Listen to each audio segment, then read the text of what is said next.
जय Shri Ram everybody and welcome to exam. दोस्तों, आप तो समझते ही है कि हमने आज जय श्री राम क्यों बोला है, क्योंकि आज एक ऐसा ऐतिहासिक दिन है जिसकी प्रतीक्षा पूरे देश को दशकों से थी।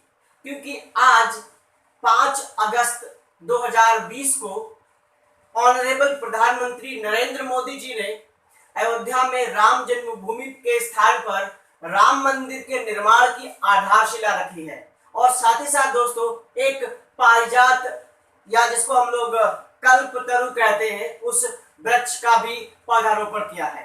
तो दोस्तों, ये बड़ी ही खुशी का अवसर है, एक ऐतिहासिक दिन है, इसीलिए पूरा देश इस खुशी को मना रहा है। और मेरी तरफ से भी आप सभी लोगों को राम मंदिर निर्माण की शुभारंभ की हार्दिक शुभकामनाएं और जय श्री राम। तो दोस्तों, आज की इस छोटी सी वीडियो में जो इंफॉर्मेटिव वीडियो है, आज हम लोग प्रधानमंत्री जी ने जो उद्घाटन में या जो फाउंडेशन स्टोन रखा है, उसके साथ ही साथ एक कल्प वृक्ष का वृक्षारोपण किया है, कल्प तरु का वृक्षारोपण किया है। तो हम उस कल्प तरु के बारे में डिस्कशन करेंगे, चर्चा करेंगे। मेरे कुछ दोस्तों ने मुझसे पर्टिकुलरली कहा है कि इस कल्प तरु क्या है या इसकी डिटेल क्या है, तो कृपया करके एक वीडियो बनाए। तो मैं ये वीडियो बना रहा हूँ और इस वीडियो में मैं इस कल्प तरु की उत्पत्ति क्या है, कहाँ से उसकी उत्पत्ति हुई है, अवस्थिति क्या है, कहाँ ये पाया जाता है, अच्छा इसका हिंदू धर्म में महत्व क्या है, और इसका साइंस मेडिकल साइंस में इसका क्या महत्व है, हम इन सारे बिंदुओं पर एक एक करके डिस्कशन करेंगे। तो चलिए दोस्तों, जय श्री राम के नारे के साथ आज की क्लास की शुरुआत करते हैं और डिस्कस करते हैं, समझते हैं पारिजात वृक्ष क्या है या कल्पतरु क्या है, क्या क्या इसके बारे में जानकारी है अपने पास। तो दोस्तों, सबसे पहले हम इसके नाम की चर्चा कर लेते हैं। पारिजात वृक्ष या कल्पतरु, इसको इन दो नामों से पूरे देश में जाना जाता है। इसको बहुत से लोग या कई क्षेत्रीय भाषाओं में हरसिंगार भी कहा जाता है, और मेरा मानना है कि सब लोगों ने इसको देखा होगा। और इंग्लिश में इसको इंडियन कोरल ट्री कहते हैं। क्या कहते हैं दोस्तों? इंडियन कोरल ट्री या टाइगर क्ला कहते हैं। तो उम्मीद करता हूं इंग्लिश वालों को इंग्लिश और हिंदी वालों को हिंदी नेम समझ में आ गया होगा। अब दोस्तों, इसका बाइनोमिकल नेम क्या है? इसका बाइनोमिकल नेम है इरिथ्रिना वेरिंगाटा। एरिथ्रिना वेरिगाटा इसका ये बाइनोमिकल नेम है। तो दोस्तों, ये हुआ इसके नाम के बारे में। अब इसकी दोस्तों उत्पत्ति देख लेते हैं। अब हम इसकी जरा उत्पत्ति पे चर्चा करते हैं। अच्छा, उत्पत्ति इसकी दोस्तों कैसे हुई थी? बड़ी ही रोचक कहानी है। इसकी उत्पत्ति के बारे में बहुत ही रोचक कहानी है। सुनिए दोस्तों, क्या है दोस्तों, ऐसा माना जाता है भगवत पुराण, कौन सा दोस्तों? भागवत पुराण, और दूसरा विष्णु पुराण, और तीसरा महाभारत। क्या दोस्तों? महाभारत, जो जिसको हम लोग जय संहिता भी कहते हैं। तो दोस्तों, इन तीन धर्म ग्रंथों भगवत पुराण, विष्णु पुराण और महाभारत पुराण से ये साक्ष्य मिलते हैं कि जब समुद्र मंथन हुआ था, क्या हुआ था दोस्तों? जब समुद्र मंथन हुआ था तो वहां पर तीन चीजें निकली थी। क्या? एक तो निकला था अमृत, जो देवताओं को मिला था। दूसरा निकला था विष, जिसको भगवान भोलेनाथ ने पिया था। और तीसरा निकला था ये कल्पतरु या पारिजात वृक्ष। तो दोस्तों, इसकी उत्पत्ति कहाँ हुई है? इसकी उत्पत्ति हुई है समुद्र मंथन के साथ। समुद्र मंथन में जो तीन चीजें निकली थी, उसमें से एक था, क्या था? अपना पारिजात वृक्ष या कल्पतरु, उन तीन में से एक था। तो ये बात क्लियर हुई कि इसकी उत्पत्ति समुद्र मंथन के दौरान हुई थी। अच्छा, फिर दोस्तों, इसको देवताओं ने जाके, जो अपने देवताओं के प्रधान इंद्रदेव हैं, इन्होंने ले जाके अपने स्वर्ग में बगीचे में माउंट मेरू एक पर्वत शिखर है, उस पर्वत शिखर पर अपने बगीचे में ले जाके लगा दिया। और जिस बगीचे पर इनकी धर्म पत्नी इंद्राणी जी का अधिकार था, तो ये इसकी अवस्थिति हुई। ये समुद्र से निकला, समुद्र मंथन के दौरान से वहां से निकला और स्वर्ग पहुंच गया, स्वर्ग में इंद्राणी के बगीचे में पहुंच गया, तो वहां स्थित हो गया दोस्तों। अब उसके बाद ये भी मान्यता है कि वहां से श्री कृष्ण भगवान ने, किसने दोस्तों, श्री कृष्ण भगवान ने अपनी धर्मपत्नी सत्यभामा की प्रार्थना पर वो कल्प वृक्ष, वो पारिजात का वृक्ष स्वर्ग से उसको उखाड़ कर द्वारका में लगाया था। कहाँ लगाया था दोस्तों? द्वारका में लगाया। ऐसा माना जाता है कि भगवान श्री कृष्ण ने अपनी प्रिय पत्नी सत्यभामा की रिक्वेस्ट पे इस पारिजात वृक्ष को स्वर्ग से उखाड़कर द्वारकापुरी में लगाया था और इस तरीके से ये पृथ्वी पर आया। और इस घटना को जो श्री कृष्ण भगवान ने पारिजात वृक्ष को स्वर्ग से उखाड़कर द्वारका लाए थे, इसको पारिजात हरण के नाम से जानते हैं। दोस्तों किस नाम से जानते हैं?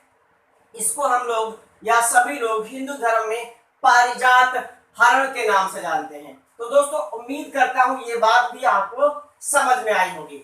अब इसके बाद में दोस्तों उत्पत्ति इस तरीके से हुई थी, द्वारका आ गया था। अब इसकी अवस्था देख लेते हैं दोस्तों।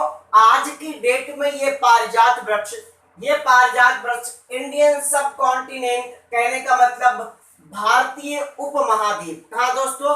ये भारतीय उपमहाद्वीप,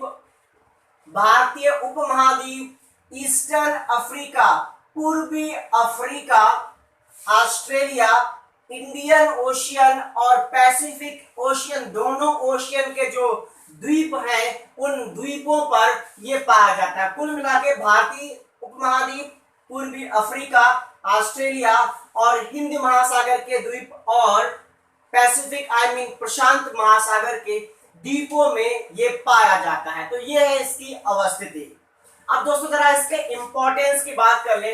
हिंदू धर्म में इसका इंपॉर्टेंस क्या है, क्या इसका महत्व?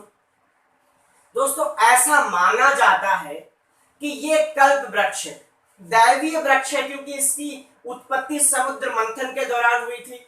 फिर इसको स्वर्ग ले जाया गया, स्वर्ग से ये भगवान कृष्ण के द्वारा द्वारका में लाया गया। तो ये इसमें कहीं ना कहीं सारी दैवी शक्तियां, भगवान भी इन्वॉल्व हैं।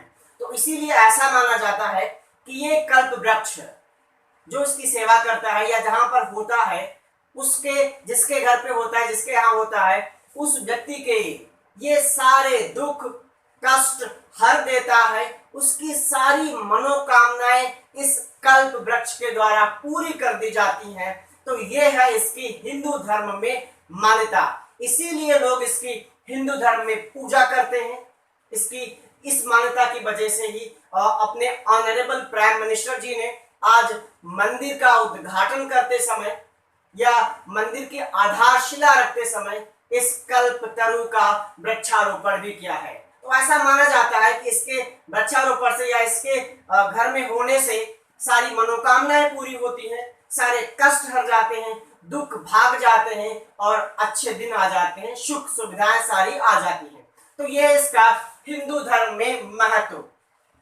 दोस्तों इसका हिंदू धर्म में महत्व होने के साथ साथ हिंदू धर्म में जितनी भी प्रथाएं हैं, जैसे तुलसी पे जल चढ़ाना हुआ, बरगद की पूजा करना हुआ, पीपल की पूजा करना हुआ, तो ये कुछ प्रथाएं हैं दोस्तों। ये सारी प्रथाएं साइंटिफिक रीजन से कनेक्ट हैं, क्योंकि इन सभी पेड़ों का, इन सभी वृक्षों का एक साइंटिफिक महत्व है, बहुत ज्यादा ही साइंटिफिक महत्व है। और ऐसा ही इस कल्प वृक्ष के साथ भी है, पारिजात वृक्ष के साथ भी है, इसका भी बहुत ज्यादा ही औषधीय महत्व है।